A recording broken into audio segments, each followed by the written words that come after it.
Dans ce premier épisode de Wake Up, on a eu la chance de recevoir Thierry Tabois. Thierry Tabois, c'est notamment le responsable du programme Impact on Society chez Orange. Il travaille chez eux depuis plus de 17 ans sur des enjeux mêlant technologie, responsabilité et société.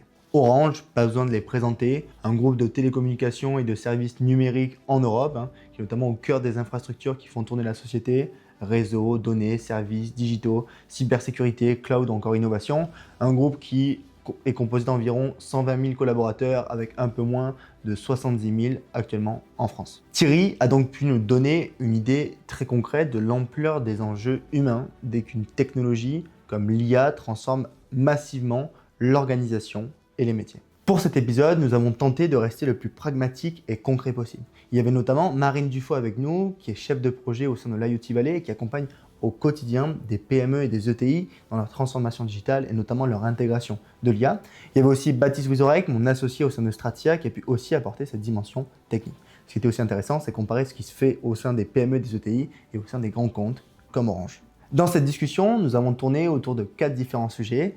Premièrement, autour de la gestion du changement, entre peur et interrogation. Nous avons ensuite abordé les problèmes autour du cadre réglementaire, RGPD, AI Act. Troisième point, comment on peut utiliser l'IA en face du client. Est-ce que c'est possible? On verra aussi comment fait Orange au quotidien. Et pour finir, comment préparer l'humain à la vague de l'IA. J'espère en tout cas que cet épisode va vous plaire. N'hésitez pas à me mettre en commentaire ce que vous en pensez, des pistes d'amélioration et aussi les prochaines personnes que vous aimeriez qu'on reçoive sur la chaîne. Je vous souhaite un très bel épisode et je vous dis à très vite. Bonjour à tous, donc, et merci à vous Thierry, Marine et Baptiste d'être avec moi aujourd'hui. Donc on va commencer Ravi. directement à entrer dans le vif du sujet. L'IA, souvent quand on entend parler, il y a beaucoup de peurs qui vont graviter autour.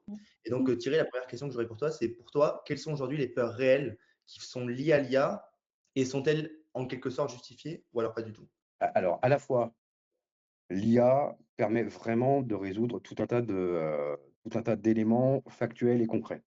Typiquement, l'IA générative, quand il s'agit de gérer des documents complexes, par exemple dans une relation client ou une intervention, ce genre de pratique, ça permet effectivement de faciliter le travail des techniciens ou, des conseillers clients, hein. J'ai pris cet exemple-là, mais j'en aurais plein d'autres à donner. L'avantage, de cette utilisation avec une bonne hygiène de l'IA, c'est que, les documents sur lesquels repose finalement ce qui va être rendu sont des documents validés. Donc du coup, on est sur quelque chose de concret, de «solide», entre guillemets. C'est plus compliqué pour l'école blanc. On entend parler beaucoup de shadow IA, hein. C'est beaucoup plus compliqué pour les cols blancs, les managers qui doivent se repenser, avec l'IA parce que, bah, forcément, les contours métiers changent.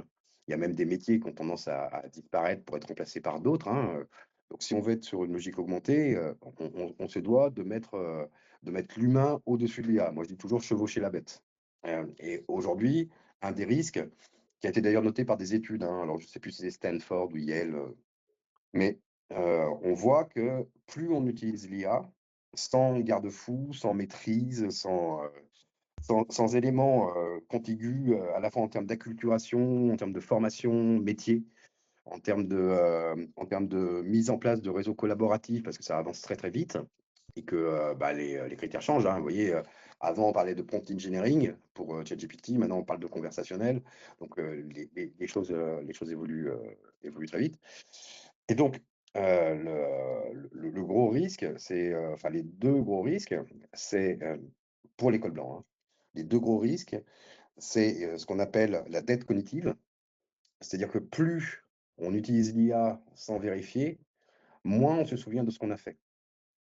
Donc quelque part, on s'assèche progressivement, on perd de l'expertise et l'IA, devient toute puissante. Ce qui pose la question des responsabilités, hein, si l'IA se plante, sur le sujet, mais aussi de la responsabilité, de l'utilisateur qui produit et qui risque de s'assécher. Ça, c'est le premier pro une des premières questions qu'on se pose avec l'IA générative. Donc, il faut vraiment lutter contre cette logique-là et encore une fois, j'en parlais tout à l'heure, c'est une question d'hygiène, en fait, hein. C'est comment on gère la gouvernance de tout ça qui, heu, qui fera la différence.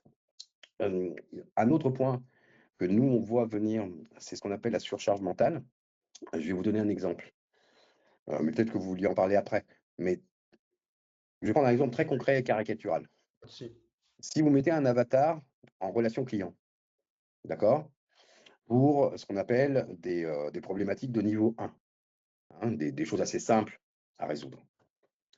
Avant, il y avait des conseillers clients, ils avaient toute leur journée et ils passaient de problématiques de niveau 2, on va dire un peu plus complexes, voire qui demandent appel au manager, parce que c'est difficile à régler, donc ça monte, d'étape en étape.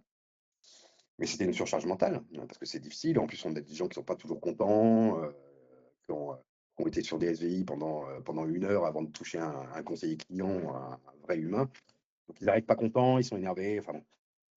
Et il y avait ces moments de niveau 1, tout au cours de la journée. Et ces niveaux 1, c'était un moyen de baisser la charge mentale du conseiller. Mhm. Parce que finalement, c'était quelque chose d'assez simple. Et puis, on connaît le système, hein. Je vais prendre l'exemple de personnes âgées ou de gens qui sont en solitude. Vous savez que la solitude, c'est le grand mot du siècle. Et il y a des gens qui appellent, ils ont envie de parler, en fait. Ils ont un petit problème, ils ont envie de parler. Donc, c'était un moment, en fait, de repos. À partir du moment où on met de l'IA comme premier élément de réponse, bah, de fait, tout ce qui va remonter au conseiller client, ce sont des niveaux 2.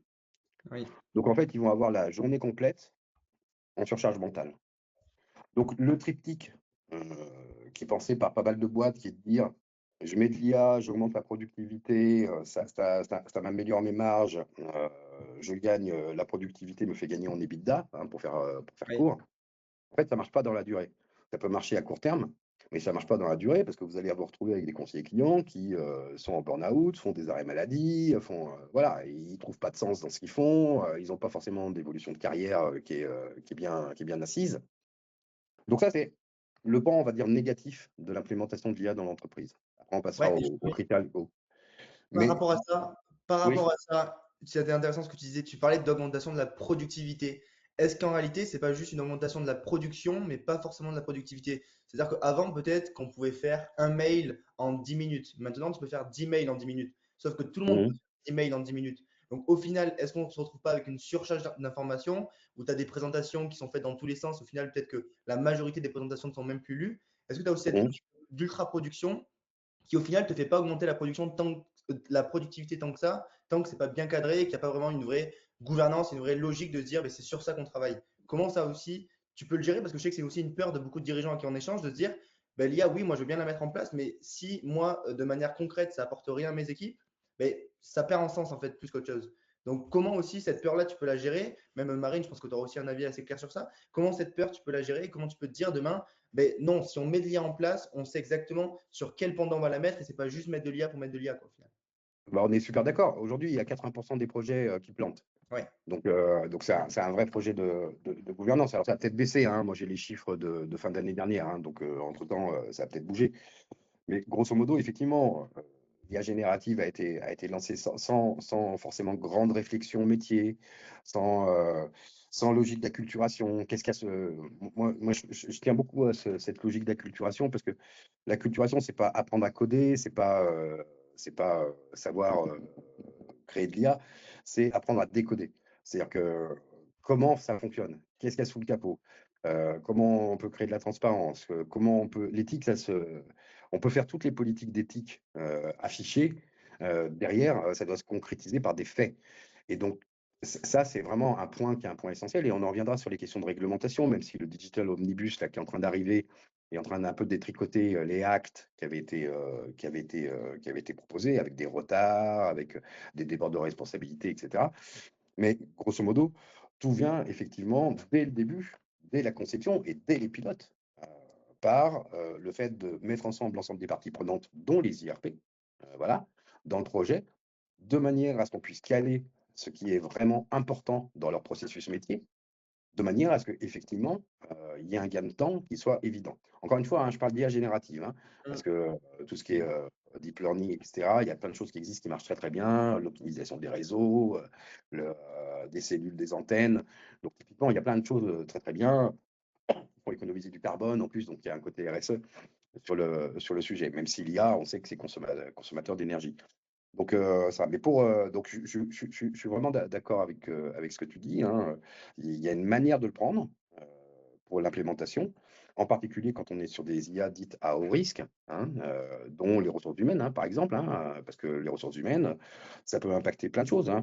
Les conditions de travail, la qualité de vie au travail, les logiques de surveillance, les logiques de scoring, vous avez du scoring partout, hein, maintenant, hein, à la CAF, Parcoursup, d'autres, et cetera, et on sait que la fiabilité de ces outils est parcellaire, et puis en plus, vivre sous scoring, moi le système chinois, c'est pas celui qui me plaît le plus. Donc D'accord. donc heu, donc donc voilà, on a tout ça, et ça se décrète pas l'éthique. Donc on peut avoir tous les comités d'éthique, qu'on veut, à partir du moment où ils sont pas transparents, où, ils disent des choses, mais qu'on n'a pas les résultats, sur ce qui est de l'ordre de l'obligatoire, obligation légale, et ben, on se retrouve avec des risques puisque, finalement, on ne sait pas trop ce que ça va faire, Mmh. on ne sait pas trop comment ça va être utilisé, comment ils vont tuner le système, et donc c'est des points de vigilance. 100%. Et toi, Marine, du coup, de ton côté, quand on parle un petit peu de ces peurs qui vont graviter autour des dirigeants, est-ce qu'il n'y a pas aussi beaucoup de peurs qui vont être reliées à l'inconnu, un petit peu en quelque sorte, c'est-à-dire on ne sait pas forcément en fait c'est quoi l'IA et la majorité des personnes ne le savent pas. Comment Ouais. toi, voilà, comment c'est des sujets que vous adressez et concrètement pour toi, ben, c'est quoi les solutions qu'on pourrait trouver aussi pour aller contre ces peurs? Ouais, Bah, bah, nous, oui, nous, effectivement, on travaille avec des entreprises en ordre de grandeur. On est aux alentours de 200 à 1000 personnes maximum. Donc, c'est vrai que peut-être la différence, c'est qu'on a très vite au départ accès à un certain nombre de personnes. Et effectivement, nous, on constate qu'il y a un peu deux peurs. Il y a une première peur qui est une peur individuelle. La peur individuelle, elle est effectivement, vous parliez, Thierry, tu parles des cols blancs. Elle est liée au fait que l'environnement de travail, il est en train vraiment de changer. Donc, les outils bureautiques de demain, ils vont évoluer. Et franchement, c'est quand même une révolution. Moi, je compare souvent à, on va donner un ordinateur à quelqu'un qui n'en a jamais vu et on va lui dire, tu vas utiliser Word. Ça peut paraître, l'interface est très simple, mais pourtant, l'usage, le fait de passer le cap, c'est assez compliqué. Donc, il y a une petite crainte là-dessus. Après, nous, ce qu'on remarque aussi en peur individuelle, il y a un rapport à l'information, à l'analyse qui change. Et donc, ça bascule, ça change, ça fait évoluer les rapports entre manager et managé. Et donc, au départ, vous aviez des personnes qui faisaient relire des choses à leur manager ou valider des choses. Là, aujourd'hui, il y a des personnes qui raisonnent avec l'IA et qui se disent, ben, en fait, la production analytique, c'est la même que celle de mon manager. Donc, il y a des choses aussi qui sont, et on le voit chez le manager managé, mais le client fournisseur aussi. Il y a voilà, nous, on a des entreprises qui font des choses pour des clients finaux. Et les clients finaux, ben, ils sont très challengeants. Et après, je crois que c'est la perte de contrôle aussi de ce qui est produit qui fait que voilà, il y a un biais cognitif fort et que les personnes se disent ben, finalement, je suis dépassée un petit peu. Donc, il y a une crainte quand même individuelle et après, la crainte collective, bah, tu le disais, Thierry, elle est aussi liée à est-ce que ce qu'on fait, c'est éthique? Est-ce que ce qu'on fait, c'est sécurisé? On avait parlé de notre politique RSE, on est en train de la balayer. Donc, qu'est-ce qu'on doit faire? Donc, ça crée à la fois, les gens sont très enthousiasmés parce que ça rend un service quand même immense, mais sont un peu paniqués. Donc, c'est un partage d'émotions et vous avez différentes catégories de personnes en fonction de leur personnalité, donc différentes réactions. Donc, j'ai l'impression, effectivement, Thierry, je te suis, que le discours, il bascule vite maintenant vers, bah, du coup, en tant qu'entreprise, qu'est-ce que je juge bon de faire? Qu'est-ce que je dois faire? L'éthique, le sens. Et du coup, je crois, alors nous, les entreprises, effectivement, voilà, il y a 200, 300 salariés. C'est peut-être plus simple rapidement de mettre un cadre qui embarque tout le monde. Et le cadre, ça ne veut pas dire forcément on dit oui ou non à un outil, mais c'est on définit un cadre de parole où les personnes seront autorisées à donner leurs idées de ce qu'elles peuvent faire dans leur métier de demain, seront autorisées à dire qu'elles en ont peur ou qu'elles ne veulent pas l'utiliser. Et après, je crois beaucoup au fait que tout ça, ça va prendre un peu de temps. Tu disais, Johan, que bah, est-ce qu'on ne va pas tomber dans l'ultra-performance? J'ai l'impression qu'on n'y est pas encore et que la question que tu poses, elle est un peu en amont. C'est-à-dire que là, les personnes se disent, bah, on monte des groupes de travail, on teste, on valide des outils, on valide des pratiques et on se dit qu'on l'utilise à bon escient, c'est déjà beaucoup. Et après, je pense que le step d'après, c'est ce que tu dis. C'est qu'on va tomber dans, tu vois, on commence nous à avoir des questions de personnes qui nous disent comment j'évalue que le mail que j'ai reçu, le rapport que j'ai reçu, il a été fait par l'IA ou pas? Parce que ça n'a pas la même valeur. Donc en fait, c'est aussi que la valeur de ce qui va être reçu, analysé, elle baisse en quelque sorte. Enfin, et ça, c'est quelque chose qu'on a. Moi, j'ai jamais connu dans le monde techno. Peut-être qu'avec l'arrivée d'Internet, avec l'arrivée du mobile, il y a eu des choses similaires, tu vois. Mais moi, Mmh. je l'ai jamais connu. Donc j'ai l'impression qu'il y a la valeur de certaines choses qui va baisser. Donc qu'est-ce qui va monter au contraire? Est-ce que c'est la relation? Tu disais, Thierry, les gens ont besoin d'échanger, même sur du niveau 1, pour à baisser la charge mentale, même faire des actions qui sont pas à forte valeur ajoutée, mais qui sont essentielles. Enfin voilà, c'est vrai que ça rebalait les cartes. Donc moi, je dirais qu'il y a des peurs individuelles, collectives, et ça, on n'a pas le choix que d'y faire face. Mais les gens le disent pas trop. Moi, je trouve que c'est plus en creusant, parce qu'après, quand tu leur demandes s'ils ont peur, les gens sont quand même excités globalement.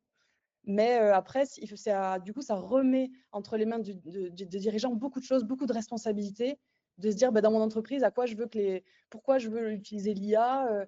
Ouais, ça met un gros fardeau sur les dirigeants, moi, je trouve. Et du coup, c'est passionnant ce tournant, mais c'est beaucoup de travail, quoi. Dirigeant et manager, je suis vraiment d'accord avec toi. La logique de management, elle n'a pas qui était verticale. On parle depuis très longtemps, c'est un peu des bouts qu'on enfile comme des perles hein, dans un collier. Agilité, écosystème, open innovation, transparence, éthique. Enfin bon, voilà, il y a tout un tas de mots qui sortent dans toutes les publications. Après, derrière, ce qui, moi, m'intéresse, c'est le concret. Et depuis très longtemps, dans les formations des futures élites, on va dire, qui vont prendre des postes de management, on leur a appris beaucoup quand même à être le chef, voilà, au sens stricto sensu, et de donner les tâches avec des remontées sur ces différentes équipes. Aujourd'hui, on parle beaucoup de leader versus manager, Mm. avec le leader qui serait un chef d'orchestre. Mm. Moi, j'ai une certitude, j'en ai pas beaucoup des certitudes, hein, mais on peut être le plus débile des bonhommes. Si on sait s'entourer, on y arrive. Et donc, le rôle dévoué au manager, s'il veut continuer à avoir vraiment du sens par rapport à ses équipes, c'est un rôle de chef d'orchestre. Donc, c'est typiquement humain.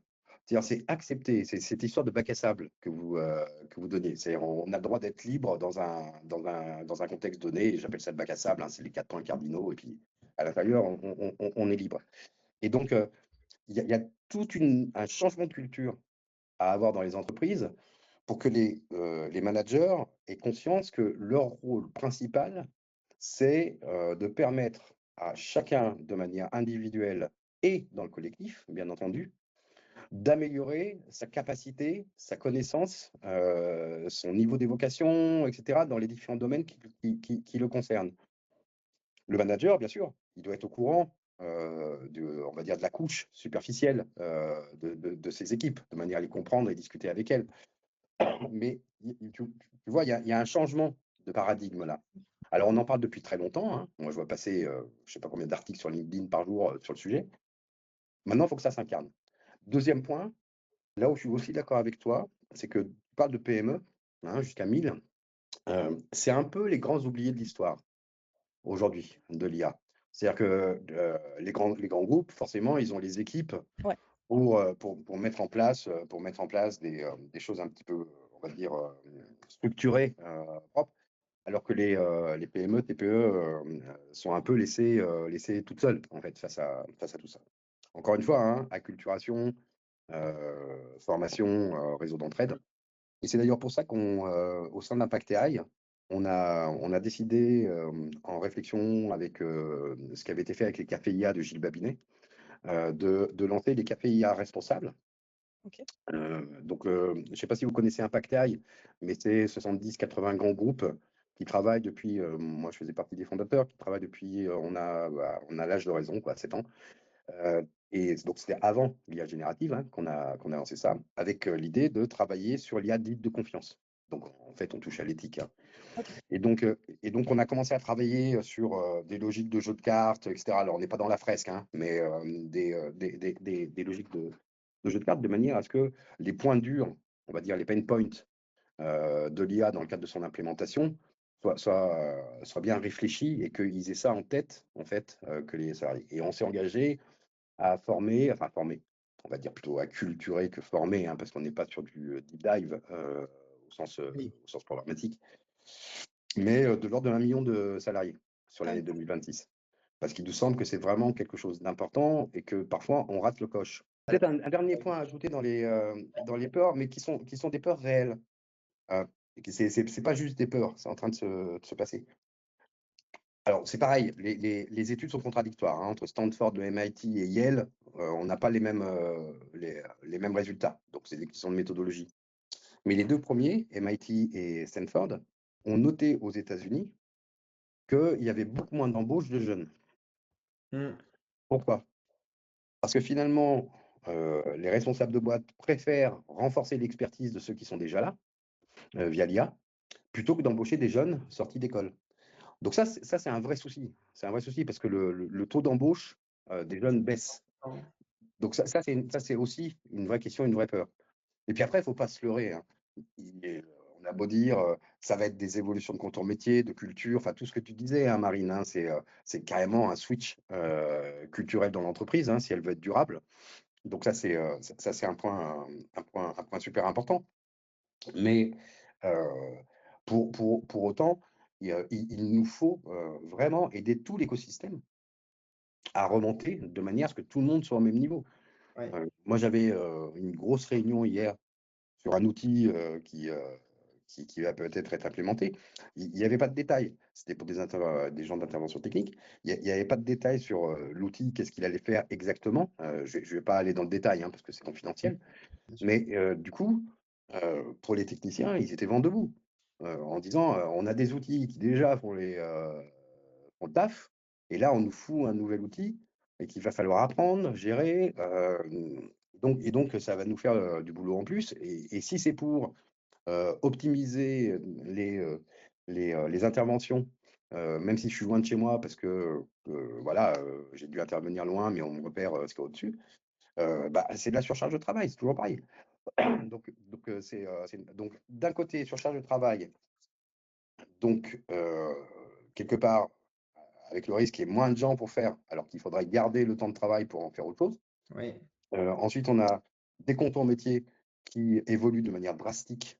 Et donc ça touche à la culture et à la gouvernance dans l'entreprise, comme on disait, la formation métier, enfin ce genre de choses. Et puis, il y a le dernier point où on ne sait pas trop, mais où il y a la question des métiers qui vont disparaître. Parce Ouais. que Et ceux qui font les bandeaux, par exemple, sur les sites en ligne de magazines, c'était des community managers, ce n'était pas les auteurs. Bon, typiquement, ça, l'IA, elle sait très, très, très bien, si on la prompte bien, elle sait très, très bien trouver le titre qui va bien. Donc, il y a eu des charrettes. Marine, tu voulais. pardon, je peux me permettre une question, Thierry, de ton expérience? Même si c'est assez récent tout ça, est-ce que pour le coup, ça a quand même généré des embauches? Alors, on parle pas mal de formation, de coaching. Nous, on est en partie aussi, on fait ça. Est-ce qu'il y a ces compétences, elles vont être internalisées petit à petit, tu vois, donc au-delà des compétences techniques liées à l'IA qu'il faut ramener en interne, est-ce que sur le plan managérial, changement, est-ce que toi, tu constates aussi des embauches ou des nouveaux profils?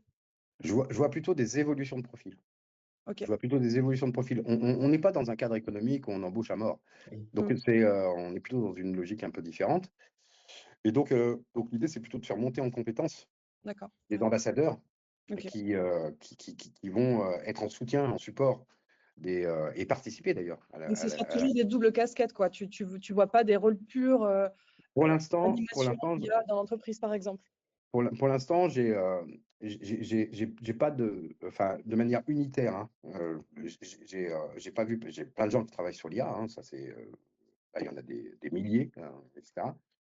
Mais j'ai pas vu un AI Office Manager, Ouais. par exemple, sortir du lot. D'ailleurs, il y a des choses qui ont été faites. Alors, normalement, je ne parle pas au nom de mon groupe, mais il y a des choses qui ont été faites qui sont très bien aussi. C'est des bibliothèques de prompt faites par des experts.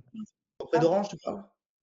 Ouais, et qui permettent en fait aux acteurs qui ne sont pas dans ces domaines-là d'avoir une première vision en fait des éléments contractuels, des éléments juridiques, des éléments, etc., etc. Ça a été fait par des experts, donc c'est plutôt sérieux. Il y a peu d'hallucinations, donc c'est c'est pas mal. Pour autant, ça n'empêche en rien ce que j'ai dit avant. Oui. C'est pas parce que tu peux, je vais pas envoyer, je sais pas, un truc fait par l'IA complètement, même avec vérification, je sais pas, dans un cas de divorce, qui va me servir de document pour gérer mon divorce. Ça passe forcément à un moment par quelqu'un d'assermenté qui connaît le sujet, qui va pouvoir retoquer, retoucher, etc. Mais là encore, on prend les avocats, c'est un métier qui change.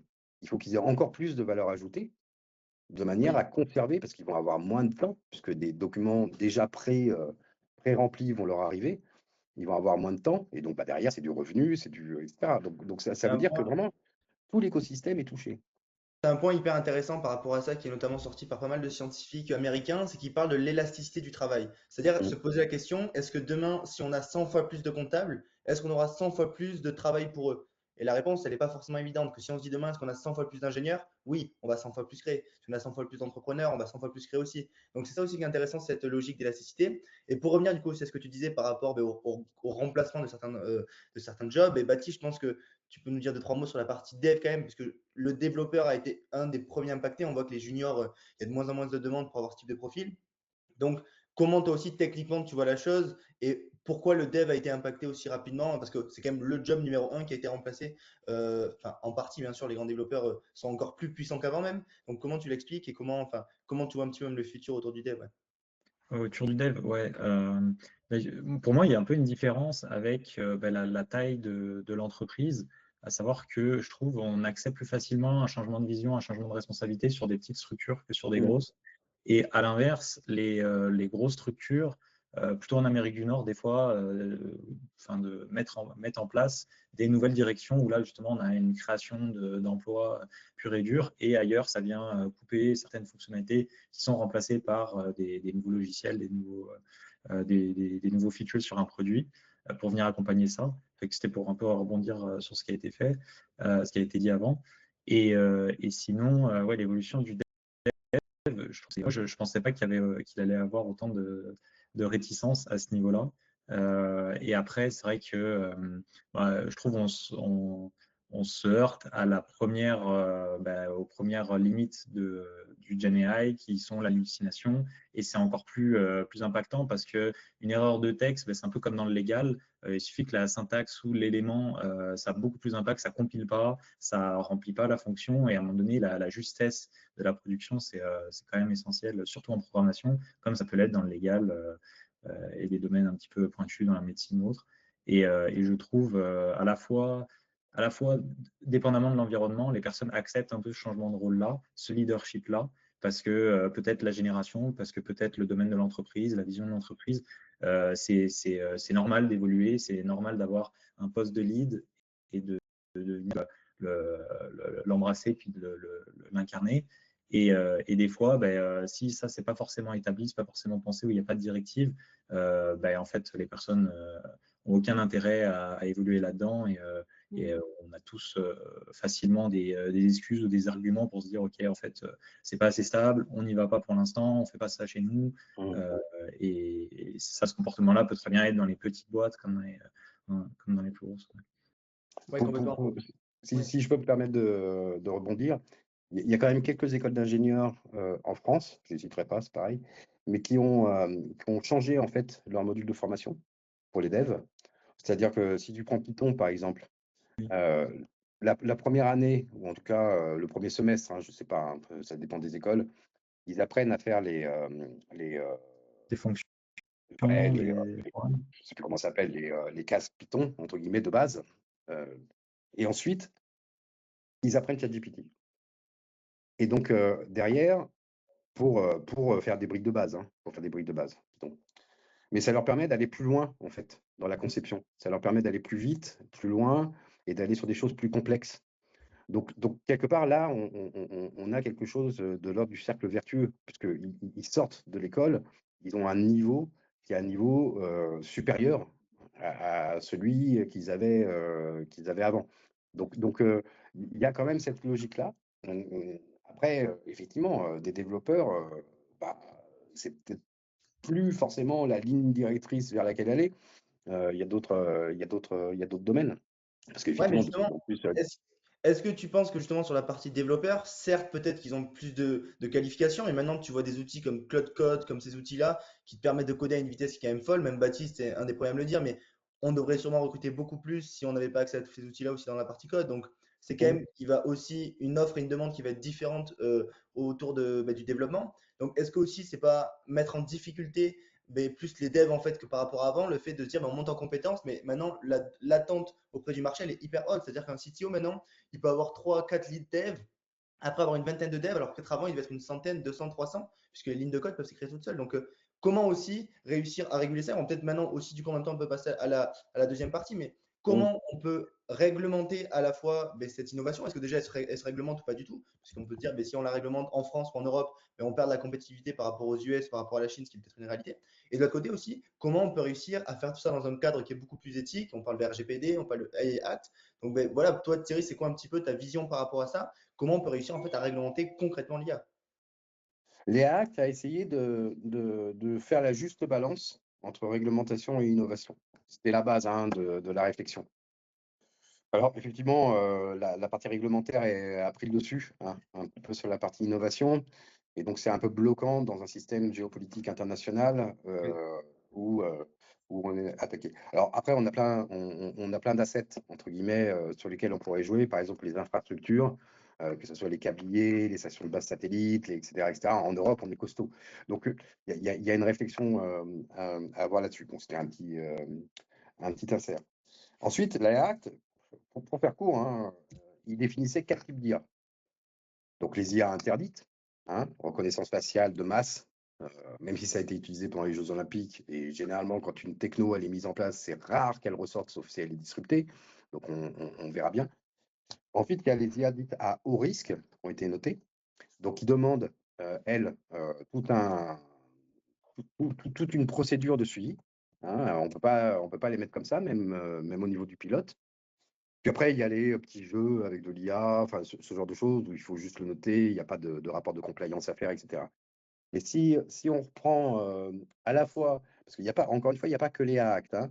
Il y a eu des jurisprudences sur MetLife, France Télévisions, Atos, etc., qui donnent quand même un cadre légal français par rapport à l'introduction de nouvelles technologies, au-delà, entre guillemets, de l'EA Act.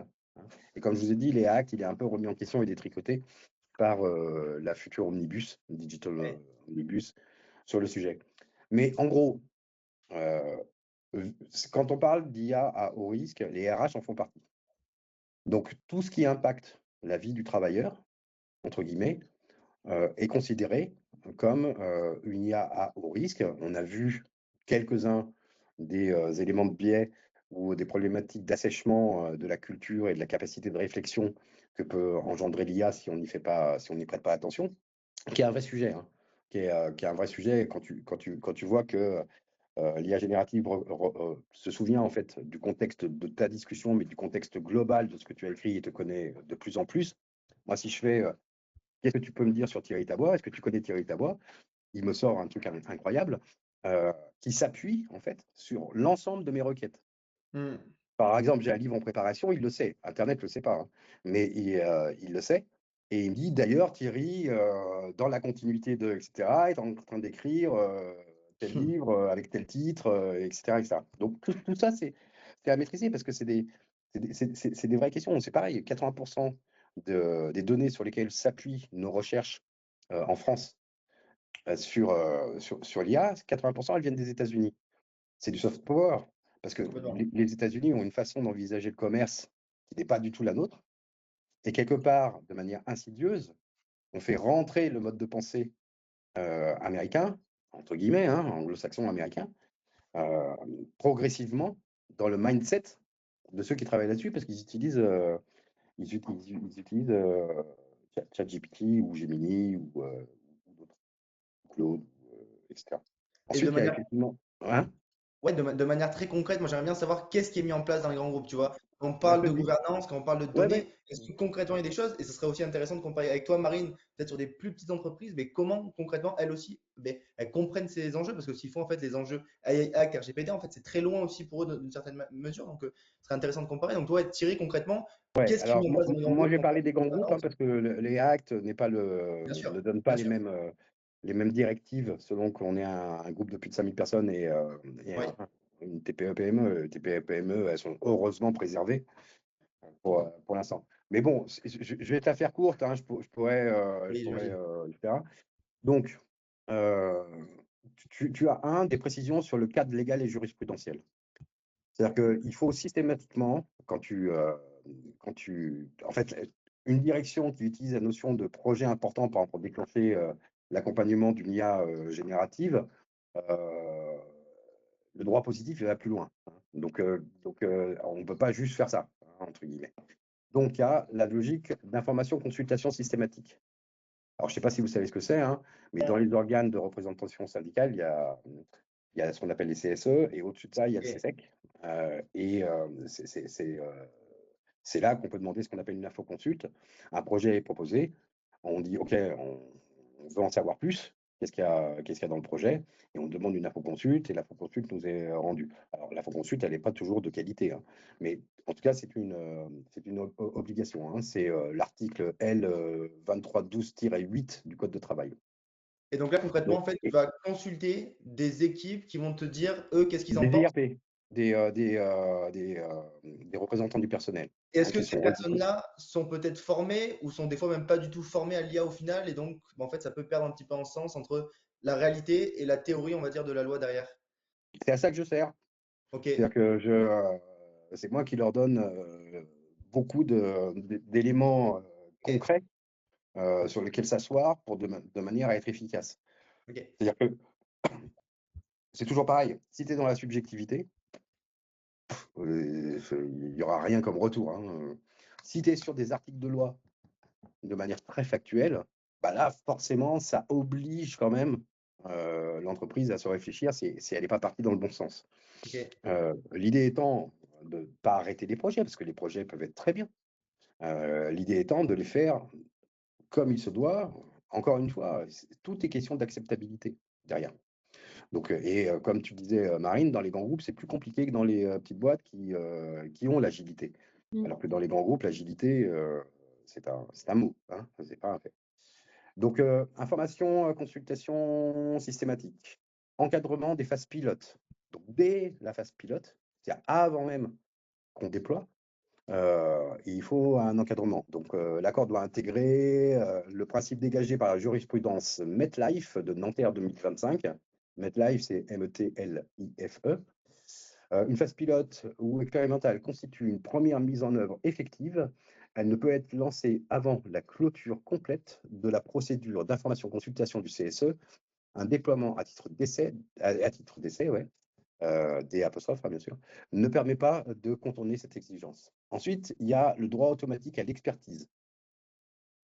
C'est-à-dire que dans la continuité de l'affaire Atos, c'était Pontoise 2022, Tu peux la rappeler le rapidement, caractère. l'affaire Athos, les grandes lignes, on va dire, de l'affaire Athos. Ouais, bah, c'est une phase pilote expérimentale, pardon, sur Atos. Le caractère nouveau et techniquement complexe des systèmes d'IA ouvre au CSE un droit de recours à une expertise habilitée sans qu'il soit nécessaire de démontrer un risque avéré. Ce droit s'inscrit dans la logique de prévention attachée aux nouvelles technologies. Et comme ça n'avait pas été fait, et bah, du coup, ça a été retoqué par la jurisprudence. Ok. Ensuite, on a un deuxième point qui est important, c'est l'alphabétisation. On en a parlé, hein. La littératie. Donc, l'alphabétisation et maîtrise de l'IA. Donc ça, c'est vrai pour les Act et c'est vrai pour le Digital Omnibus qui va arriver. Donc ça, c'est un point important, c'est-à-dire que il y a une obligation d'IA et littératie, hein. L'entreprise doit organiser une montée en compétences effective pour tout personnel exploitant ou utilisant des outils d'IA, intégrés à la politique de prévention des risques professionnels. Je veux dire, il n'y a pas plus clair, hein. Alors, l'enquête Omnibus fait qu'elle délègue une partie de cette responsabilité à l'État, enfin aux États membres, et pas seulement aux entreprises. Mais ça n'empêche pas que les entreprises doivent mettre des éléments en place pour répondre à ce que tu disais, Marine, qui est, je ne sais pas du tout de quoi il s'agit, ça me tombe dessus, voilà. Donc ça, c'est un point. Et puis ensuite, ce que tu disais aussi, Marine, ce que je disais aussi d'ailleurs, c'est la différenciation des formations. Ça, c'est un point qui est important parce que c'est les informations, en fait, elles doivent être adaptées aux fonctions et aux usages. Euh, donc, c'est-à-dire des modules spécifiques pour les managers, prise de décision par IA, responsabilité, pour les utilisateurs opérationnels, hein, limite des systèmes, biais algorithmiques, et pour les fonctions support, parce qu'il y a les questions de données et de conformité. Aujourd'hui, tu ne places pas tes données n'importe où. Et quand tu intègres de l'IA dans l'entreprise, il est hors de question que ça soit directement Gemini ou ChatGPT qui soit collé sans qu'on ait sanctuarisé, entre guillemets, les éléments de données. Donc, il y a des règles qui se mettent en place dans l'entreprise, hein. Typiquement, tu ne mets pas de documents confidentiels sur le chatbot, hein, pour donner cet exemple-là. Donc ça, c'est le deuxième point autour des différentes réglementations. Le troisième point, c'est la question justement de la santé mentale et de la dette cognitive. On en parlait tout à l'heure, hein. Donc, prévention de l'intensification du travail, on en a parlé. Donc, ça, c'est entre guillemets, l'accélération des cycles décisionnels induite par l'IA peut accroître la pression mentale et le risque d'épuisement. L'accord doit prévoir des mécanismes et régulation des rythmes de travail. Vous voyez, c'est assez clair, hein, en fait, les obligations légales. Maintien d'autonomie professionnelle, on en a parlé aussi. Oui. Hein. L'accord doit garantir que l'IA ne transforme pas le salarié en simple exécutant de décisions algorithmiques. Il s'agit de prévenir des biais d'automatisation et la perte d'initiative liée à une confiance excessive dans l'outil. Vous voyez, on en a parlé. Oui. Donc ça, c'est Et ensuite, il y a le droit d'explication. Hein. Le droit à l'explication, c'est tout salarié concerné par une décision assistée par l'IA doit pouvoir obtenir une explication intelligible sur le rôle du système dans cette décision, en cohérence avec les principes de transparence du RGPD et de l'EA Act, Digital Omnibus, hein, aujourd'hui. Ensuite, tu as des outils de gouvernance permanente qui sont à mettre en place, hein, en particulier sur ce type d'intelligence artificielle. Parce que l'IA étant une technologie évolutive, un accompagnement ponctuel est insuffisant, on est bien entendu. Ça évolue tout le temps. Donc, il y a des choses à mettre en place. Donc, le registre interne des systèmes d'IA, ça c'est un point important pour savoir de quoi il s'agit. Hein. Mise en place d'un registre recensant les systèmes utilisés, leur finalité, les données mobilisées, les risques identifiés. Finalement, ça ressemble au registre RGPD. Hein. C'est un peu la même chose, mais sur l'IA. Des clauses de revoyure périodiques. Donc, organisation de revues régulières, hein, au minimum annuel, pour évaluer les effets réels des outils après déploiement et ajuster les mesures de prévention. Voilà. Vous voyez, il y en a des contraintes. Hein. Et alors ça, c'est quelque chose qui n'est pas forcément un élément légal, mais qui, par rapport à ce qu'on a dit, me semblerait nécessaire. C'est les instances de suivi associant le CSE et donc les représentants du personnel, intégration au comité de gouvernance ou d'éthique de l'IA, parce que la plupart des grands groupes ont monté un comité d'éthique autour de l'IA, même si ce n'est pas toujours très transparent. Donc, intégration au comité de gouvernance et d'éthique de l'IA, des représentants du personnel et de manière sporadique des utilisateurs, entre guillemets, ou des potentiels utilisateurs pour assurer le suivi continu de la loyauté des algorithmes, de la souveraineté des données et des impacts sur le travail. Enfin, Ok. tu as Et tout ce qui concerne ouais, le RGPD, vas-y. hein, donc protection des données et surveillance. Hein. Donc, il y a l'AIPD, c'est l'analyse d'impact relative à la protection des données. Hein. Donc, pour tout système susceptible d'engendrer un risque élevé pour les droits des personnes, l'entreprise doit réaliser une AIPD, hein, donc analyse d'impact, au titre de l'article 35 du RGPD et la transmettre au CSE dans le cadre de la consultation. Enfin, il y a la question du contrôle de l'activité. Si l'IA permet un contrôle et une évaluation de l'activité des salariés, la procédure d'information-consultation est impérative au titre d'article de loi, hein, du Code du travail. Le principe de proportionnalité doit encadrer tout dispositif de surveillance algorithmique. Parce que nous, les questions qu'on se pose, c'est celle que je vous disais tout à l'heure. L'IA, est-ce que c'est pour diminuer le nombre de personnes sur un thème donné et leur augmenter la charge de travail? Ça, c'est une vraie question quand même, avec la disparition peut-être d'emplois.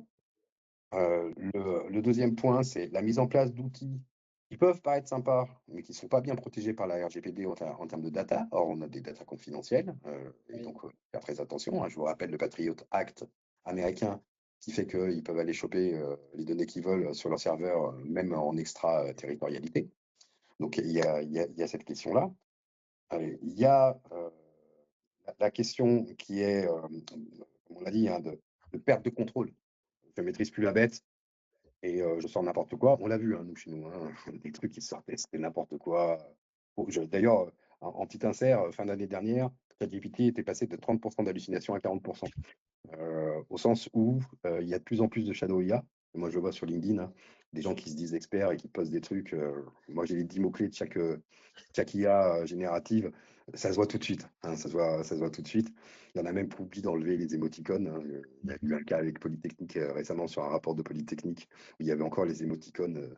Ah ouais. Ils avaient oublié de cliner. Donc, Et du coup, l'IA s'entraîne sur des données fournies par l'IA. On est dans du cannibalisme. Et donc, forcément, les données d'entraînement, elles sont de plus en plus dégradées. Hein, c'est l'effet photocopie. Hein. Puisque finalement, sur des bases fausses, elle s'entraîne sur des bases fausses et elle va rendre des bases fausses avec des gens qui ne maîtrisent pas et qui vont utiliser ces bases fausses pour ressortir du contenu qui lui-même sera encore plus faux. Donc, donc bon, ils travaillent tous. Hein. Ils travaillent tous là-dessus. Et puis, j'avoue que les agents qui sont en train de se mettre en place sont quand même plus performants, même s'ils bouffent du carbone de tous les côtés. Et puis il y a d'autres choses qui vont arriver, hein, les liquid neural networks, des systèmes plus petits. Vous avez vu Yann Lequin hein, qui lance sa propre structure multisensorielle. Ça va évoluer. Le vrai tsunami va évoluer. Et Donc, justement, oui. par rapport à tout ça, donc est-ce que des fois tu n'as pas l'impression, parce que là tu nous as vraiment cité un peu tous les gros piliers, on a l'impression qu'en fait des fois c'est des piliers qui s'empilent, qui s'empilent, qui s'empilent, qui s'empilent, et qui en grande partie peuvent ralentir énormément l'innovation. Tu vois, le fait typiquement de devoir mettre une Oui, équipe à les consulter, mais au lieu peut-être que, je te dis une truc bête, mais les Américains ou les Chinois, ça leur prend une semaine de tester quelque chose, nous on a peut-être besoin de 6 mois, 8 mois, 9 mois, et à la vitesse à laquelle va l'IA, on peut des fois se dire, mais 9 mois en fait, mais l'architecture elle est obsolète en fait, puisque oui, on oui, est oui, déjà oui, je sur suis d'accord avec toi. l'innovation. Donc, j'aimerais bien Ah, avoir ton avis par rapport à ça. Est-ce que, en termes d'efficience, on arrive à une belle efficience? Et après, aussi, Marine, ton point de vue sur est-ce que concrètement, ben, une PME peut suivre un peu toutes ces RGPD, ces actes? Comment ils se situent aussi à travers tout ce panel de lois et de règles? bah, alors, mais je laisserai Marine répondre. Hein. Mais s'il y a eu une différenciation entre TPE, PME et grands groupes, c'est aussi pour cette raison-là. Hein. Oui. C'est éviter de mettre des startups en pleine évolution ou des scale-up dans des situations où ça bride complètement l'innovation. Après, oui, bien sûr, le compte n'y est pas forcément avec les Act. Et d'ailleurs, c'est pour ça qu'ils l'assouplissent. Hein. Les questions, parce qu'il y avait des amendes hein, Bien sûr. le non-respect de la réglementation des actes, c'est 3% du chiffre d'affaires mondial, je crois. Donc c'était assez lourd. Donc ils ont reporté parce qu'ils n'ont pas les moyens de contrôle et ils veulent repréciser qu'est-ce qu'il y a à haut risque, pas à haut risque, de manière à laisser peut-être plus de place à l'innovation sur d'autres sujets que ce qui est considéré à haut risque. Après, par rapport à ce que tu dis, je crois que progressivement, il va y avoir une conscientisation autour de l'IA.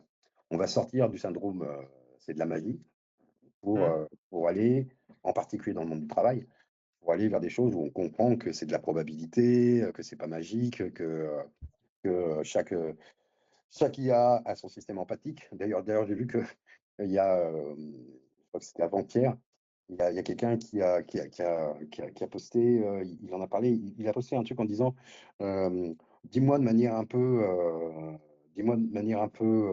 olé olé, un propos un petit peu agressif sur tel sujet, et GPT a refusé. Donc GPT a refusé en disant je ne peux pas me permettre d'avoir des discours qui sont des discours qui sont durs avec des mots qui ne sont pas des mots adaptés, etc., etc. Donc tu vois, ça resserre. Alors pour revenir à ta question, les États-Unis sont business first, les Chinois ils sont contrôle social et business. Et c'est vrai que pour moi les Chinois sont plus forts que les Américains. Et que, effectivement, quand les Chinois décident de faire quelque chose, tu as toute l'industrie, toute la chaîne de valeur qui se met en branle. Donc ça va beaucoup plus vite. Et sur les questions d'éthique pure, on peut se poser des questions hein, quand on voit la manière dont est éditorialisé TikTok, par exemple. Même si il y a de l'IA, hein, mais c'est pas que de l'IA, mais c'est l'IA qui cherche. Ce qui vous fait remonter, c'est des éléments qui sont des éléments validés par le gouvernement chinois. Donc le reste est caché. Hein. Si vous cherchez des gays sur TikTok, ça va être plus compliqué que si vous cherchez, enfin, je Oh, sais il y a pas. des biais. C'est sûr qu'il y a des biais, effectivement. Effectivement. Mais c'est des biais décidés. Hein. Oui, C'est des 100%. injonctions éditoriales qui sont données par le gouvernement chinois. L'Europe, c'est la vieille Europe. Alors avec toute la complexité que donne la vieille Europe, avec les langues, les cultures, ah bon voilà, ça a toujours été très compliqué. Pour autant, on a une histoire commune. Euh, le nazisme, il est venu de chez nous. Hein. Et donc, on a une histoire commune de longue date. Et quelque part, on a un rôle à jouer entre préservation de l'individu, hein, ne pas tomber dans l'inversion de la charge de la preuve, où ce soit l'individu qui doit tout le temps prouver que ça s'est pas bien passé, etc. Parce que ça, c'est un risque, hein, de délégation de la responsabilité Ouais. sur les utilisateurs. Et donc, moi, j'ai tendance à penser, mais bon, là, c'est juste Thierry Tabois qui parle, j'ai tendance à penser que vraiment l'Europe a un rôle à jouer. Alors, pas sur les LLM, parce que bah, le marché il est pris, hein. Là, pour le coup, ça sera compliqué de rattraper, hein, même avec Mistral, hein, ça sera compliqué. Pour autant, on a des verticales très très Ouais, fortes sur 100%. lesquelles on peut avancer. Je te parle de la santé, par exemple. Je veux dire, on est un des pays qui a le plus de données. Alors, elles sont hétérogènes, mais qui a le plus de données de santé et qui peut permettre d'améliorer. Et typiquement, à contrainte égale, si tu permets de faire gagner 20 minutes de temps à une infirmière par jour sur des questions logistiques, hein, pas forcément sur des questions médicales, et ben, c'est 20% du temps qu'elle va pouvoir allouer au care, parce qu'ils n'ont pas le temps. Ils passent que pour les médicaments. Or, les gens, ils attendent quand même de la relation. Donc du coup, ce qui est fait par l'Europe, c'est trouver cette juste balance qui nous différencie. Et cette différenciation peut être un élément de différenciation business. Ouais. À un moment, où vont mes données, il apprend de moi, comment je peux me protéger, enfin, voilà. Et comme on listait un petit peu les grands points de l'article 4 et 54 de l'EACT, on voit bien que ce qui est fait, c'est pas pour ralentir la mise en place, c'est pour créer la durabilité de cette mise en place. Et Complètement, donc, ouais. oui, on perd du temps au départ. On perd un peu de temps au départ, mais ce temps, c'est comme la maintenance prédictive. L'IA sert beaucoup à la maintenance prédictive. Ça fait gagner un temps de fou. Quand tu répares une machine avant qu'elle soit en panne, parce que ça a reconnu des bruits, par exemple, qui n'étaient pas des bruits normaux ou ce genre de choses, bah, tu vas gagner énormément d'argent parce que tu vas intervenir avant la casse. Si tu interviens après la casse, bah, forcément, ça te coûte une blinde. Donc, tu vois, si la gouvernance est bien faite, si la réflexion éthique, elle est dès le départ, si la gouvernance, elle permet tout ce que je vous ai dit, avec les clauses de revoyure, hein, intégrant les clauses de revoyure, là, on est dans un contexte quand même assez sain. Et puis, les questions qu'on se pose à chaque fois, il n'y en a pas 20 000. Hein.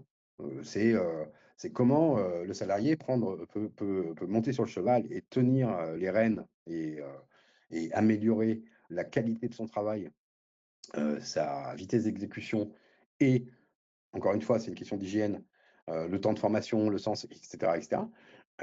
Bah, quelque part, c'est positif parce que si tu embarques une entreprise, même une grosse entreprise, sur des sujets qui sont bornés, entre guillemets, où tu te sens protégé, bah, quelque part, tu vas être plus dedans.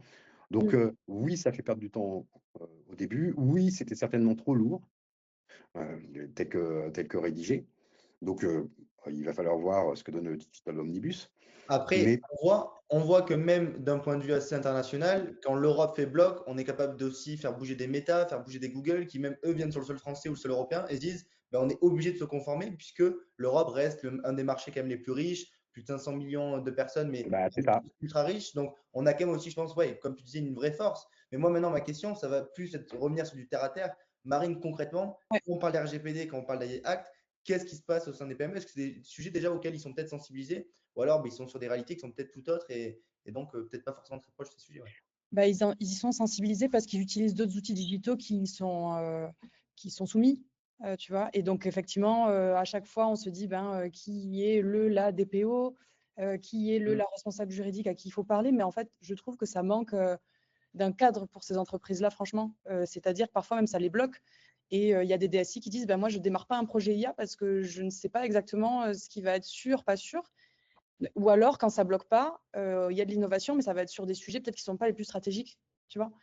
Et donc, moi, je trouve que ça manque et peut-être qu'il faudrait une transcription adaptée, simplifiée par rapport à ce que tu disais, Thierry, pour ces entreprises-là, que ce soit, moi, je crois beaucoup en un rôle, une personne qui aurait ce rôle, qui serait formée et qui connaîtrait tous les tenants aboutissants sur tous les plans. Et après, effectivement, quand même, quand il y a des projets qui se lancent ou des solutions qui sont choisies, qui est un petit contrôle, une petite labellisation. Parce qu'aujourd'hui, nous, on le voit beaucoup. Notre rôle, c'est aussi d'observer les quantités d'entreprises et de solutions qui se créent et de les qualifier. Et il y en a énormément, et même si toutes sont créées avec beaucoup de bonne volonté, il y en a qui sont plus ou moins sécurisées, plus ou moins adaptées, tout ça. Donc ouais, je trouve qu'il manque quelque chose. Après, j'ai la sensation quand même que ça va dans le bon sens, parce qu'il y a des initiatives comme Ozelia au national, où on est très en lien avec la région Occitanie, qui nous questionne beaucoup là-dessus. J'ai l'impression que les pouvoirs publics quand même écoutent les gens, ou veulent écouter les entreprises et ceux qui accompagnent les entreprises. Ça, c'est vraiment bien. Après, il va falloir que ça se transcrive dans quelque chose d'activable pour une entreprise, et que voilà, une entreprise qui veut démarrer faire de l'IA, elle se dise, ah ben, je peux me faire former, je peux me faire accompagner, je peux me faire acculturer, mais aussi, si j'ai un projet, voilà un peu les règles, comme en fait, on l'avait pour la RGPD, tu vois. Et la RGPD, tout le monde le comprend bien maintenant, tu vois, quand tu utilises un nouveau logiciel, ben, un peu les tenants aboutissants, c'est rentrer dans la culture. Et là, franchement, pas du tout. Et du coup, tu as quand même, je pense, des entreprises qui ont des usages qui sont plus ou moins OK, quoi. Ouais, ça, c'est un point hyper Et intéressant. pour rebondir, c'est un des objectifs des cafés IA Ouais. responsables. C'est-à-dire que l'idée, c'est pas seulement, parce que tous les grands groupes, il y a 70 grands groupes dans Impact AI, ils ont leurs armadas pour déployer de la formation. Ils ont compris qu'il fallait être vertical. Ils ont compris que l'acculturation était un élément essentiel. Bon, ils font ça avec du e-learning, c'est mieux en présentiel, parce que c'est bien pratiqué un peu, mais ils le font. Quand nous, on a lancé les cafés IA responsables, on s'est dit, les grands oubliés, c'est les TPE, PME, donc il faut, dans nos écosystèmes respectifs, former les personnes. Voilà. Ensuite, on a effectivement les territoires. Ils se posent plein de questions. Donc, région, commune, etc. Puis il y a les municipales qui arrivent. Je vous rappelle la question de la désinformation. On n'en a pas parlé pour l'instant, mais c'est 2026 sera l'année de la désinformation. Donc, parce que c'est devenu vraiment. Enfin, moi, je fais des trucs, quand je regarde, je me dis, waouh, vous savez qu'il y a une des chanteuses les plus reconnues sur Spotify aujourd'hui, c'est une IA. Donc, pourtant, elle fait des clips, elle fait des millions de vues. Donc, ça pose quand même des questions, parce que qui a Ouais, mais créé. tu vois, Thierry, moi, je suis d'accord avec toi. Il faudrait trouver la bonne organisation pour des entreprises plus petites qui, en fait, se disent pas dans le monde du logiciel. Avant, le monde du logiciel, c'était j'achète un logiciel et par exemple, je l'achète 20 000 € l'année en first, et après, bref, il y a des coûts récurrents. Et sur ces 20 000, allez, j'ai 5 000 de setup. C'était ça le ratio. Et là, en fait, c'est l'IA, les licences l'IA générative, ça coûte pas très cher. Même quand on fait un agent, ça peut tourner en run, c'est pas forcément très cher. Le temps humain qu'il faut payer ou qu'il faut investir pour mettre ça, en fait, les rapports se sont inversés. Et donc, tu vois, là, tu parles des cafés IA, ce genre d'initiative, que nous, on essaye aussi de mettre en place dans les entreprises, mais c'est quand même un changement de logique. Les entreprises doivent se dire, OK, le logiciel coûte peut-être pas cher, mais je vais devoir investir sur des gens ou payer des gens. Et ça, la logique, elle est difficile, tu vois, parce que on a beaucoup les messages de ça va faire gagner du temps, etc. Alors que pour que ce soit mis en place dans les bonnes conditions, en fait, il faut des gens et il faut de la compétence, quoi. Et moi, je trouve aussi que là, peut-être, ça manque de repères, et j'espère qu'avec le temps, à la fois le retour des grands groupes et le retour de plein d'entreprises diront, oui, il faut qu'il y ait telle personne qui fasse ça dans l'entreprise pour que ça marche. C'est pas juste prendre des licences, quoi. Oui, on est d'accord. Et puis, de toute façon, on sait bien que mieux on prépare les choses, mieux elles vont derrière. Donc, forcément, il faut de la patte humaine pour, Ouais, euh, pour, complètement. pour, pour réfléchir aux conditions de mise en place. Et Et c'est donc, très bien qu'il y ait effectivement, cette c'est du people. initiative, c'est très bien qu'il y ait ça, parce que ça montre un exemple. Quand tu as des entreprises complexes avec une organisation complexe, comment tu traites ça? Et après, il faudrait en prendre la quintessence, le simplifier et le répandre dans plein d'entreprises, quoi. Parce qu'effectivement, si l'Europe, on est territoire plutôt safe, avec une éthique collective, avec de la résilience et de la souveraineté, etc., là, il y a un risque que tout foute un peu le camp si, de manière très décentralisée, tout le monde fait un peu ce qu'il veut, quoi. Donc, moi, mais d'ailleurs, et ces initiatives café IA responsable, tu vois, c'est quelque chose dont il faudrait s'inspirer pour. Alors, il y a déjà des cafés IA en région et tout, mais Oui, oui. Mais nous, ce qu'on s'est dit, c'est qu'il fallait qu'il y ait la vision de sortir des mythes autour de l'IA, voilà, prendre en compte les dangers et les attentes de ceux qu'on va former, mais aussi on est en train de réfléchir ça veut dire quoi finalement les différentes séquences de mise en place sur un type d'IA à respecter. Parce que c'est pas compliqué de monter une réunion avec des parties prenantes, c'est pas ça qui va te bouffer du temps. Mais après, il y a effectivement besoin de personnes qui vont être des ambassadeurs, des formateurs de formateurs. Donc, ça prend du temps. Et puis, tu me dis que c'est les SI qui tiennent la barque, je suis pas super convaincu, quoi. C'est-à-dire que ce qui pour moi, ils sont super importants, hein, bien entendu. Hein, c'est loin de moi l'idée de remettre en cause les SI, mais ils ont une vision technocentrique. Or, c'est tout sauf technocentrique, l'IA. C'est une problématique de société, c'est une problématique sociale, c'est une problématique de, d'évolution de culture. Enfin, voilà. Et donc c'est pour ça que on peut pas laisser au seul techos le soin de développer. D'ailleurs, c'est pas fait dans les grands groupes, hein. Ouais, non, mais dans les structures plus petites, c'est vrai que le DSI, c'est souvent à quelqu'un qui fait beaucoup de choses et un peu le bras droit. Des fois, même, ça s'appelle DSIO parce que tu as organisation à la Mmh, Donc, ouais, d'accord. le rôle est aussi en train de prendre beaucoup d'importance et tu le mentionnes bien, responsabilité, pas seulement en technique, quoi. Donc ouais, Marine vient de nous quitter. Donc ouais, les deux derniers points. Donc l'avant-dernier, c'était maintenant sur plutôt la partie client. Ça, je pense que Thierry, ça va être hyper intéressant de savoir comment typiquement les grands groupes font pour se dire, oui, là, on peut commencer à mettre de l'IA face aux clients. Aussi, qui devient responsable? C'est-à-dire, est-ce que la responsabilité, c'est à l'IA, c'est un Gemini, c'est un Copilot, c'est un ChatGPT, ou alors c'est l'entreprise qui reste pleinement responsable de ses actes? Comment on peut réussir à mettre l'IA en face de ses clients? Est-ce que déjà, c'est des choses qui se font, ou alors absolument pas? Pour l'instant, on préfère rester en support. Bah, je vais être super rapide sur la réponse. L'IA vis-à-vis des clients, ça existe depuis super longtemps, hein. Les chatbots, ça marche à l'IA. Oui. Donc tu vois, il y a pas de nouveauté là-dessus. Donc tout ce qui est support client sur des tickets simples, c'est un élément qui peut être utilisé. Tu as aussi tout ce qui est promotion, tout ce qui est visibilité dans les boutiques. Enfin bon, on- avec l'IA, tu peux faire pas mal de choses pour être dans une logique d'incitatif. Euh, et puis, il va y avoir plein d'usages qui vont se développer. Tu sais, quand on lance une techno, la plupart du temps, les usages ne sont pas ceux qu'on avait pensé, hein. Oui. Quand le téléphone a été inventé, on pensait que les gens allaient écouter, que les femmes au foyer allaient écouter de l'opéra. Donc, tu vois, les usages qui étaient prévus n'ont pas du tout été ceux qui ont eu lieu, parce que finalement, le vrai usage, ça a été le TU. Donc, c'est- c'est- Non, ça, c'est juste 100% avec toi, je suis 100% d'accord, mais quand même, je pense qu'on peut se rejoindre sur le fait que, oui, quand on parle d'IA, l'IA est déjà en face des clients, mais ça va être les couches de l'IA qui vont être, on va dire, les plus faibles possibles, basées sur des Mm. règles, basées sur des choses qui sont quand même très standardisées.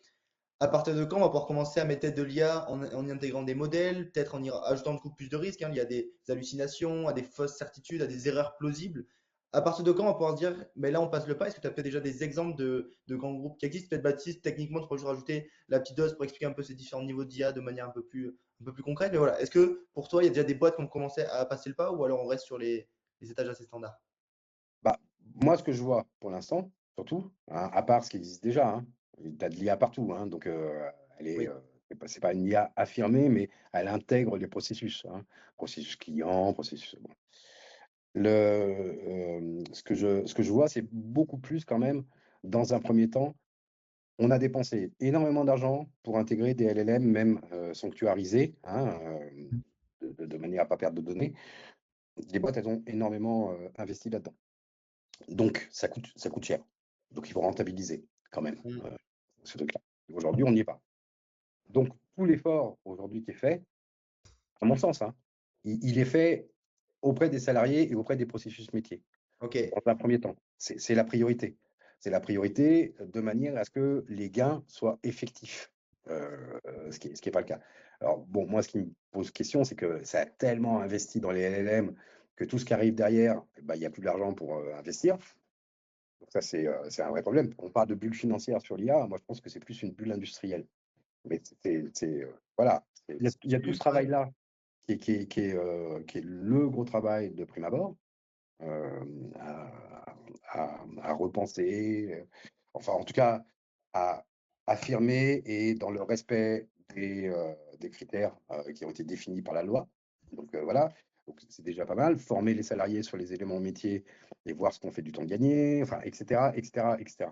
Juste, si tu reviens sur ton point de la crise, je trouve ça assez intéressant. Comment tu différencies du coup la crise financière, la crise industrielle? Pour toi, c'est quoi les…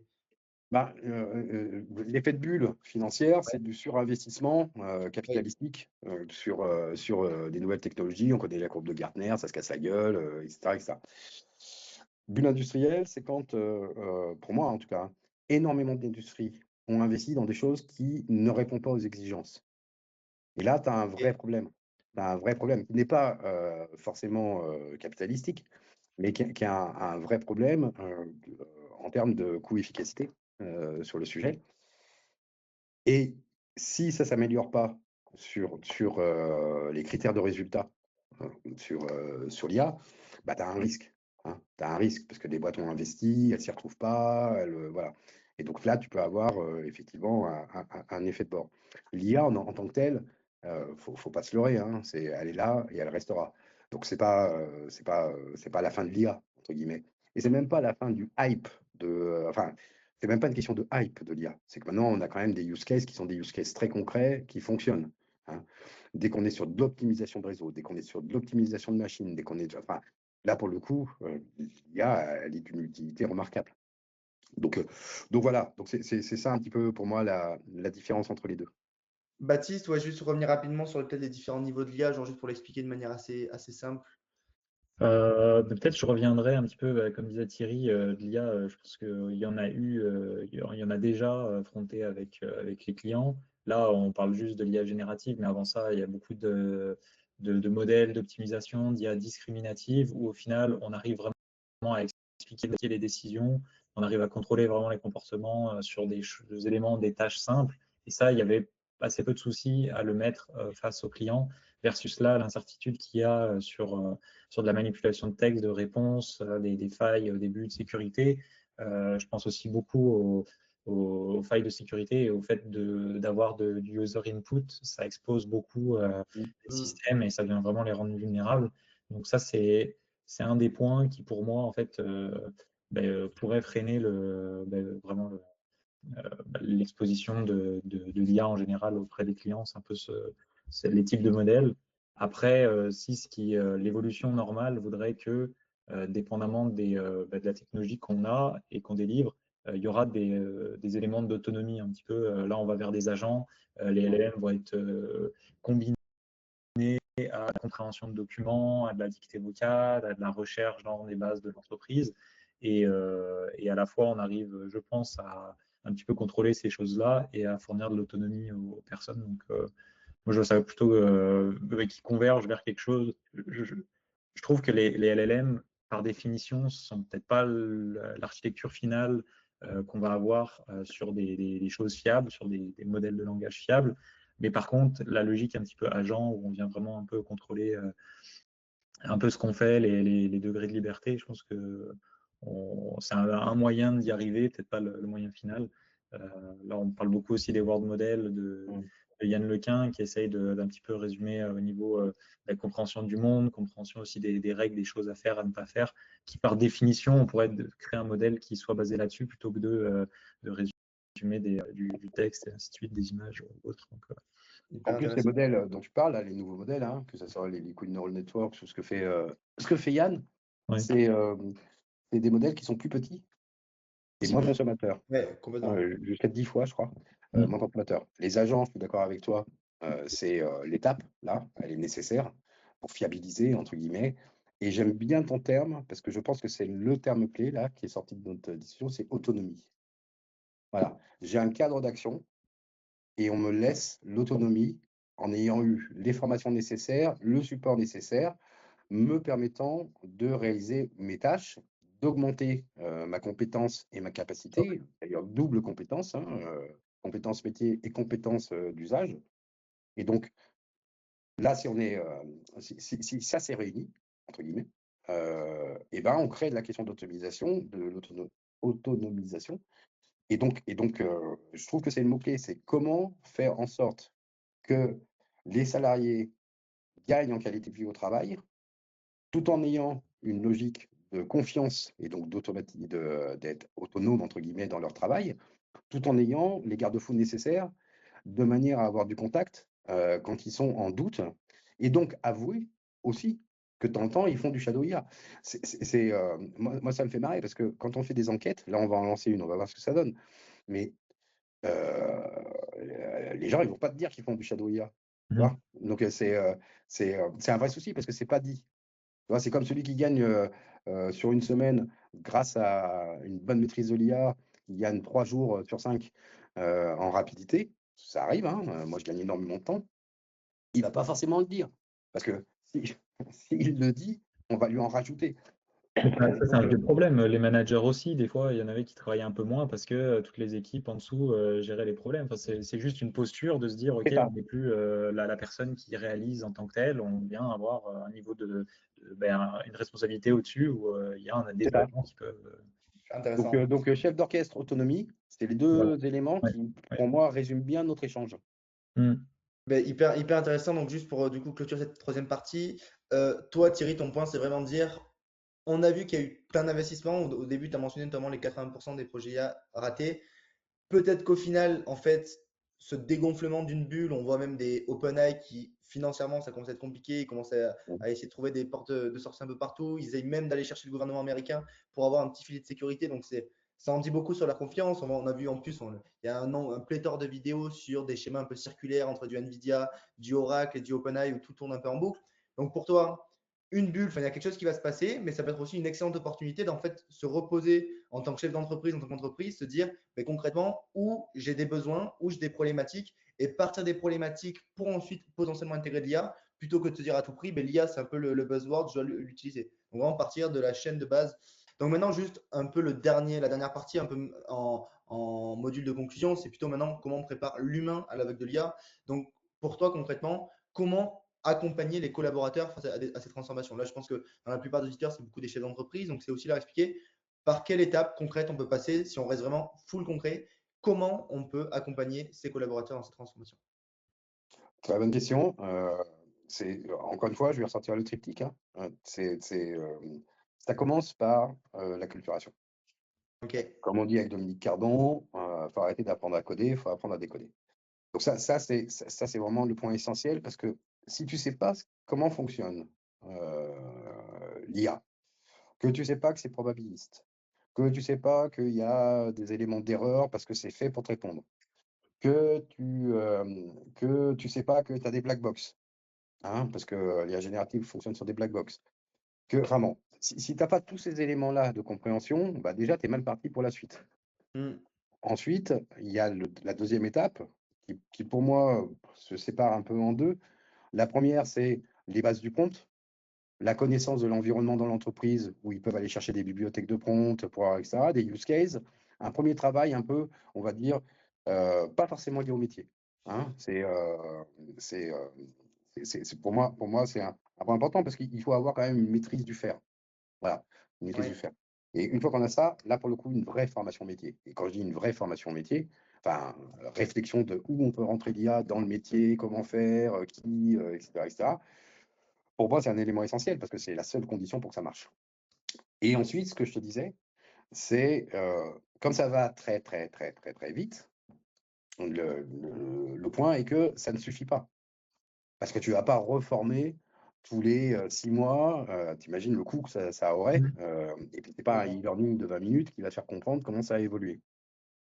Et donc, beaucoup de boîtes mettent en place des réseaux de personnes, voilà, qui échangent sur leurs problématiques, quels sont les points qui ne vont pas, comment faire, tiens, il y a ça qui est sorti, enfin bon, qui animent une communauté, entre guillemets, à la fois d'entraide et à la fois de connaissances.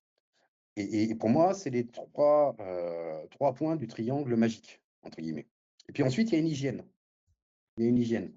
Enfin, moi, je l'ai, hein, par exemple. C'est tu ne laisses pas l'IA produire toute seule, hein, on est bien d'accord. Tu ne traites que de sujets que tu connais, parce que sinon, tu n'es pas capable de vérifier. Donc ça, c'est un autre point. Et ensuite, l'hygiène est de se dire, finalement, donc je regarde, je ne travaille réellement, sauf à titre personnel, hein, si je veux faire une recette de cuisine ou voilà, bon, je maîtrise le sujet parce que ça me permet de vérifier. Je fais un vrai travail. Mon travail n'est plus seulement de produire sur la base de rapports, parce que ça, je peux les résumer. Je prends notre book LM, c'est assez propre, il y a un taux d'hallucination qui est très faible, et quelque part, ton 400 pages, bah, tu peux le résumer en 20 000 signes et puis avoir les éléments. Donc, tout ce qui est préparatoire, en fait, à ton travail, là, pour le coup, l'IA, elle est vraiment performante, parce qu'elle te fait vraiment, là, gagner du temps. Mais ensuite, encore une fois, c'est le deuxième point d'hygiène, c'est OK, tu vas gagner du temps, mais c'est toi qui produis. Moi, il n'y a jamais un truc que je sors en presse ou ailleurs qui n'est pas produit par mes soins. Pour autant, je suis tout à fait franc, j'utilise l'IA en amont. Oui. Je sais ce que je veux raconter, je connais le sujet, j'ai mes points durs, mes points mous, et je vais utiliser l'IA pour conforter finalement mon corpus. Et t'en gardes la responsabilité. Ah bah, de toute façon, je suis responsable de ce que je produis, en particulier si Ouais, ça sort dans d'accord. le grand public. Donc et puis il est hors de question qu'un jour on me tire dessus en disant: «Ouais, t'es gentil Thierry, mais tu fais de l'IA». Donc moi je fais pas de shadow IA. Donc ça c'est le deuxième point. Donc le 1er point c'est, ce que je disais tout à l'heure et puis le 2e point c'est redevenir quelqu'un d'investigation. Voilà. Donc ça veut dire tous les critères, associés, hein, vérification des sources, de faire tourner le truc pour être sûr qu'il y a une validité, accéder au texte, enfin bon, et cetera, et cetera. Puis ensuite, il y a la question du, temps gagné. Et heu, moi, j'ai pas appris par les livres. J'ai appris par la rencontre de l'autre dans sa différence. Et plus que jamais, ce temps gagné, il doit servir à la rencontre de l'autre dans sa différence. C'est ce que j'appelle le corps social, mais plus largement que ça. Aujourd'hui, c'est super important de travailler en pluridisciplinarité. Il faut travailler avec des artistes, il faut travailler avec des sociologues, il faut travailler avec des psychologues, il faut travailler avec des philosophes. Donc tout ce qui est humanities, il faut bien sûr travailler avec des gens qui ont la maîtrise, techno, sur le sujet. Et puis ensuite, les acteurs qui vont être, ceux qui vont lancer le produit et ceux qui vont l'utiliser. Donc ce temps gagné, s'il permet d'aller à la rencontre du corps social, d'aller, j'ai un rêve, c'est, qu'on autorise par les RH, 1 journée par semaine ou une demi-journée par semaine pour aller voir des expos. Voilà, c'est s'enrichir, en fait. Le temps gagné, il doit servir à s'enrichir et pas seulement s'enrichir sur son métier, mais s'enrichir sur une vision de la société et la seule façon de s'enrichir sur une vision de la société, c'est d'aller à la rencontre des autres et de les écouter. De sortir de son bureau, d'aller, dans un tiers-lieu, j'irais jusqu'à dire parler à son boucher, pour savoir c'est quoi la vraie vie des vrais gens et cetera. Donc il y a ce temps-là et puis l'autre hygiène, c'est je vais pas utiliser le temps qui me reste pour regarder une série Netflix, parce que je suis en télétravail. J'exagère, hein, c'est un peu dégueulasse là ce que je viens de dire. Mais, mais c'est un problème le télétravail, hein, parce que ça Ouais, coupe ouais, le corps social et ça coupe la rencontre. c'est vrai. Ça c'est Combiner les déjà deux, ouais, c'est vrai que c'est ouais. c'est une vraie question, mais c'est un autre sujet. Mais il est lié, hein, parce Mmh. que comme c'est l'humain qui est au cœur du déploiement de l'IA, et non pas l'IA qui est au cœur du déploiement de l'humain, euh, le fait de rencontrer dans la différence, surtout quand on est dans un problématique pluriculturelle avec la géopolitique qu'on connaît, c'est pour moi important. Et le dernier point, si on veut redonner du sens aux acteurs, aux salariés de l'entreprise, une meilleure mobilisation, euh, eh ben, il faut les aider à grandir. Et donc ce temps gagné, là pour le coup, il peut servir à l'évolution des contours métiers liés à leur métier, au vu des évolutions technologiques, mais aussi des innovations autres. Parce qu'il n'y a pas que l'IA hein, dans la vie. Donc si cette hygiène est respectée, alors c'est une hygiène qui peut être incitée, voire proposée par la direction, mais après c'est une responsabilité individuelle. C'est-à-dire que il faut rentrer dans cette logique d'hygiène. Et donc, favoriser la mise en place de cette culture de l'hygiène d'usage est, pour moi, le troisième point autour de l'hygiène. Donc, vous voyez un triangle qui est de base pour former, et ensuite une logique d'usage qui respecte une certaine hygiène. Donc, si je résume, ton point, c'est que l'enjeu n'est pas de former un outil, mais c'est plus de former à un monde où tous les outils et tout change en permanence et donc toujours être dans Ouais, l'action plutôt qu'être dans la réaction. voilà, aborder la notion de la complexité chez Edgar Morin. Ok. Mais en tout Voilà. cas, merci beaucoup pour toutes les infos que tu as pu nous partager. Bah, C'était j'espère vraiment que je vous ai hyper intéressé. intéressant. Hyper intéressant. Est-ce que tu as aussi peut-être un réseau sur les gens peuvent te suivre, aussi voir aussi avec Impact AI comment les gens peuvent aussi suivre toutes les actions que vous mettez en place, comme ça, moi, ils Mhm. peuvent se Les rattacher. Est-ce que tu résultats, aurais les quelques études. liens? On les Bah, mettra. t'as un LinkedIn Impact AI. Ok. Hein, donc, va sur le site d'abord, c'est impactai.fr, parce que je crois qu'il y en a un autre. Tu as as des trucs qui sont intéressants qu'on a fait à la CFECGC au niveau confédéral. Ok. On a monté donc moi je suis référent, hein. Je suis référent fédéral et donc j'ai telco, industrie culturelle, etc. Donc autant dire du boulot sur le sujet. Mais on a monté au niveau confédéral un notebook LM où on a intégré toutes les jurisprudences, enfin tout ce qui était public en fait, hein, Ok. de manière à ce que toute personne, parce qu'on l'a ouvert à tout le monde, hein, que ce soit un autre syndicat, que ce soit les relations sociales, que ce soit etc. Ce notebook LM du CSE, je t'enverrai le lien On mettra tout en description. par mail. Il est super intéressant parce qu'il permet vraiment d'avancer en préparation d'un CSE. Ok. Et moi, dans un groupe aussi grand que le mien, je ne peux pas être derrière tout le monde. Donc, du coup, qu'ils aient ces éléments-là et qu'ils commencent à rentrer dans l'usage, parce que c'est toujours pareil, hein, c'est rentrer dans l'usage, hein, c'est rentrer dans l'usage de ces outils-là. Ils vont gagner énormément de temps dans le cadre des préparations de CSE et ça permet de former, tu posais la question tout à l'heure, ça permet de former ceux qui challenge les directions par rapport à la mise en place d'outils technologiques. À quoi ça sert? C'est quoi l'impact que deviennent mes données? Enfin bon, on a parlé de tout ça déjà. Tout ça. Donc, pour ça, comme tu disais, il faut qu'ils aient une maîtrise du sujet. Alors moi, je peux être appelé en tant qu'expert, de temps en temps, dans des réunions, On mais mettra je ton peux pas. LinkedIn aussi. Ouais, c'est ça. Mais ça fait un petit moment parce que j'étais très malade, donc ça fait un mois que j'ai pas mis sur LinkedIn. Mais oui, oui, aussi LinkedIn. Mais le point, c'est vraiment aider au faire. Je pense qu'on est passé. Les constats, on les a. Hein. On sait ce qui plante, on sait ce qui plante pas. On sait que l'éthique, ça se décrète pas dans un process, mais c'est bien en amont. C'est by design. Ça doit être réfléchi dès l'amont. Finalement, on les a, les clés de constat. Là, je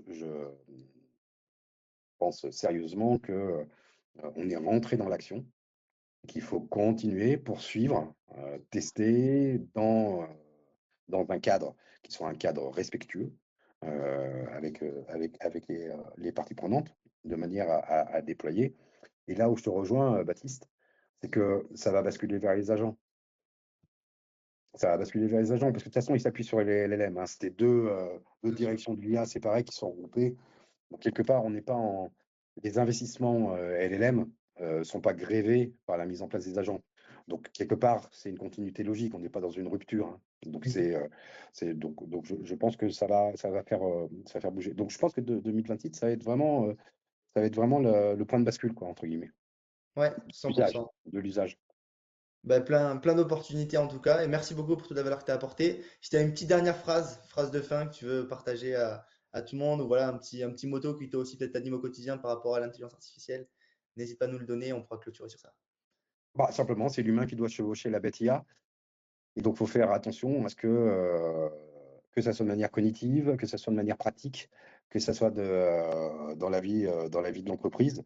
Tout doit être réfléchi pour que ça augmente les capacités de l'humain dans un contexte individuel et collectif.